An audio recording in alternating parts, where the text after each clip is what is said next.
Information is power. The information is out there. Nobody knows. Nobody knows that these credit cards are selling your data. Wall Street heeft zijn oog laten vallen op al die data die sinds een jaar of 10 over ons verzameld worden. Al die data blijken namelijk heel veel waard als je in aandelen handelt. Right now your data is being sold to someone. They know that you're in this building right now and they know how long you spent in this building. The retail investor won't be able to get access to this data, pay for it and crunch it. So it does favor the more sophisticated institutional investors around the world.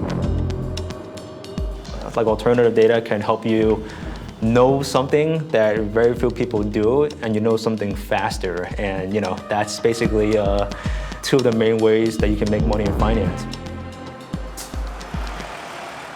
De aandelenbeurs is een raar fenomeen. Een bijna virtuele wereld waarin echt geld in milliseconden van eigenaar wisselt. Het is het middelpunt van onze financiële economie.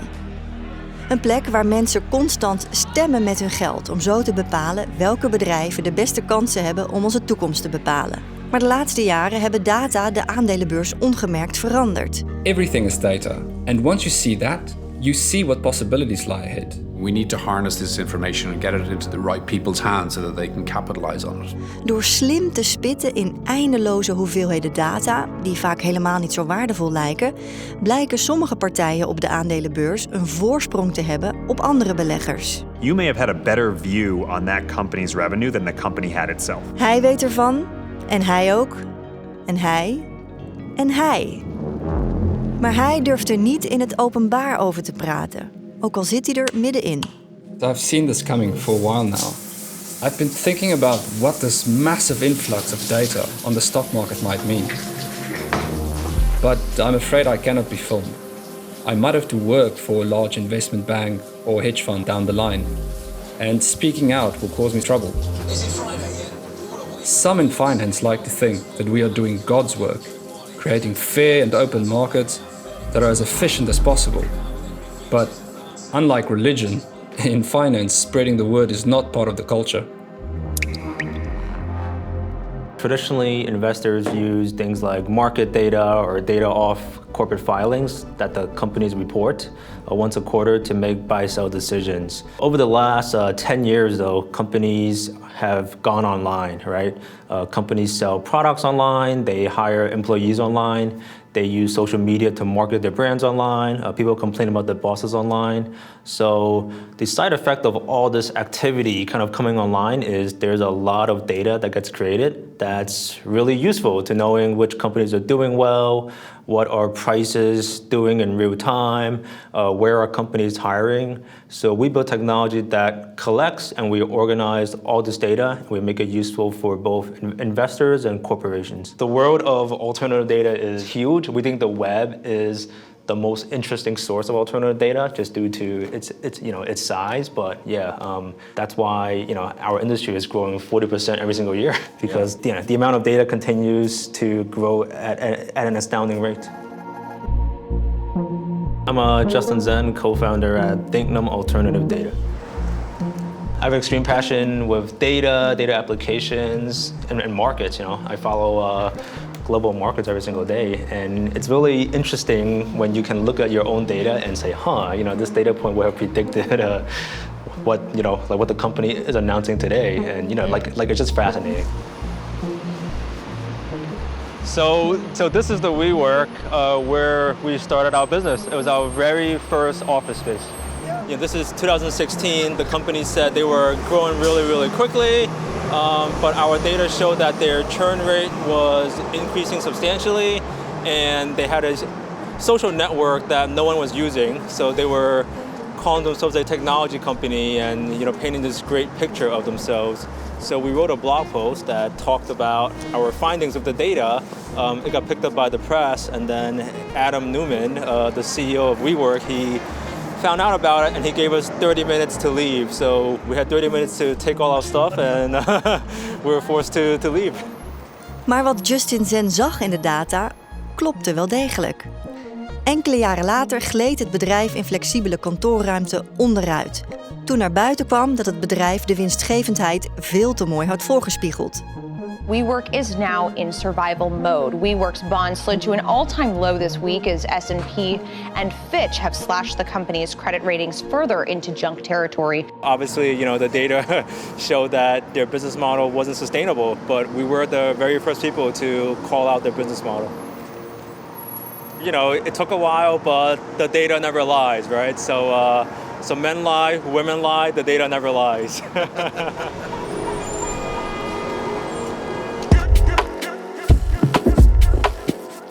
Kijk, het spel op de aandelenbeurs is een beetje zoals poker.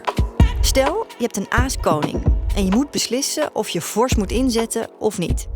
Dan zou je eigenlijk heel graag willen weten welke 3 kaarten er op tafel komen te liggen. Zitten er 2 azen bij, dan is de kans groot dat je de pot wint. De aandelenbeurs is eigenlijk net zoiets. Als je als eerste kan weten of een bedrijf extra veel winst gemaakt heeft of gaat fuseren met een ander bedrijf, het soort informatie waardoor een aandeel sterk kan stijgen, dan kan je flinke winsten maken. Maar net zoals met poker zijn er regels op de beurs.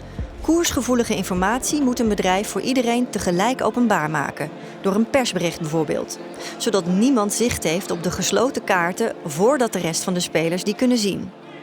Maar wat nou als je die koersgevoelige informatie op een andere manier kan krijgen? First, it's very, very cool because you've got to be able to predict everything. Then you realize there's a million data sets. You got to choose which ones matter. And then you realize, okay, where are the holes in this data? And then management is really where we found. And I've always been fascinated with people. Colby Howard, president of Paragon Intel. So we track, basically, if you think about everyone who runs a company, from how do they live their life? What is their personal life like? What's their professional history like? What have they done before at a company, and how is that going to impact what they're going to do in the future? Everything from where are they spending their time, and we do that through tracking jets, their corporate jets. All of this is public, some of it's harder than others. There are receivers all over the world and you could actually buy one, and you'd set it up at your home, you'd plug it into your Ethernet cable, you'd plug it into your wall, and you could see all the aircraft within a 250-mile radius of your house. You would see a tail number flying across, and it would go away.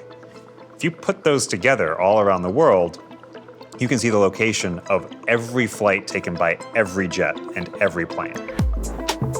What you have here is really the ability to see where all the companies that we cover are in the world at any given time and see where they've been. Weten waar de CEO's van beursgenoteerde bedrijven hun zakenjet aan de grond zetten, blijkt voor investeerders zeer waardevol. Neem bijvoorbeeld 2 grote Amerikaanse defensiebedrijven, United Technologies en Raytheon.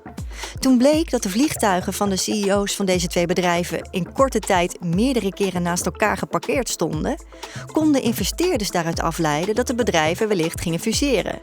En fusies zijn van grote invloed op de prijs van de aandelen. Alternative data, obviously, is a different way of, you're not beholden to the company or anyone who works at the company to provide information. All of a sudden, then there in the beginning days of alternative data, you may have had a better view on that company's revenue than the company had itself in the early days, considering it was just so sophisticated and a new source of information. You knew instantly it would change everything. The use of any and all data by Wall Street might even be more of a change than the introduction of computers, but it is much less visible to the broader public. Everything is data, and once you see that, you see what possibilities lie ahead. We can record and put into data points every single change that is happening in the world. It's all about how much money you are willing to fork out to obtain this data. And if that is where we are, it is not difficult to understand that you can get daily data on the number of coffees sold at your favorite chain, or on every customer that walks into a store, or every truckload that travels the road using satellite imagery or roadside trackers. And this tells you so much more about a company or a stock than a quarterly earnings statement or a press release. It gives a level of transparency that the market has never had before. Inmiddels ligt niet alleen wat het management van een bedrijf zegt onder een vergrootglas, ook de toon waarop blijkt waardevolle informatie te bevatten. What an investor is really interested in is getting a better understanding of the firm. Now, they don't know about the firm directly. They only know that the best they can is interact with the executive. So that's already a step away, right? Now, the executive can change how they communicate. They can change the words. In fact, they are being coached to use certain words. They may, for example, sound more positive in their words than what they really know about the company. Now, this is not very good for investors because they really want to know the truth. They want to know what's really going on in the firm, and they don't want to know like some coached words or something that the executives are using. The tone of the voice is a channel that very much leaks emotional information, and it's very difficult for people to hide this, right? One of the things we're computing is a measurement of distress. How stressed out is an executive? And we can do that for each earnings call, and then we can see how a company is doing, how distressed an executive is over the course of several years even. Now let's take Elon Musk, for example. He's a complete open book. You know when he's mad. You know when he's pissed off, right? You know when he's excited. And of course, not only do we know, our algorithm knows. The orders are gigantic. So we have well over 500,000 orders. I think maybe 600,000. That's a lot, basically. We start counting. I don't think there's ever been a situation in history where you buy a car and it gets way better over time, just due to software. So in this particular example, our analytics pointed to certain clues that were very, very positive in his voice. And based on that, our prediction engine predicted a very strong increase in stock price for Tesla. About 3 weeks later, the stock price went from 200 to 350 or so, far away from the all-time high, but we made a prediction that it's going to break the all-time high. Now, a few days later, Elon introduced the Cybertruck, which was completely disastrous. I don't know if you're familiar with this presentation. It was one of the worst presentations he's actually done. And what happened, a few days later, the stock price dips and we're ripping our hair out because we just made this prediction. But this is what happened. Data gives the opportunity to get inside the boardroom, which is really fascinating as a concept. In a lot of instances with data, you can know more than the CEO or CFO of a company. My name is Emmett Kilduff. I'm the founder and executive chairman of Eagle Alpha. We work with 1,500 data sets across 50 countries around the world, and we bring that to the firms that want to use that data, whether that's hedge funds on Wall Street or in Europe, private equity firms or corporates that want to become data-driven. The battle isn't just about access, knowing what the best data sets are.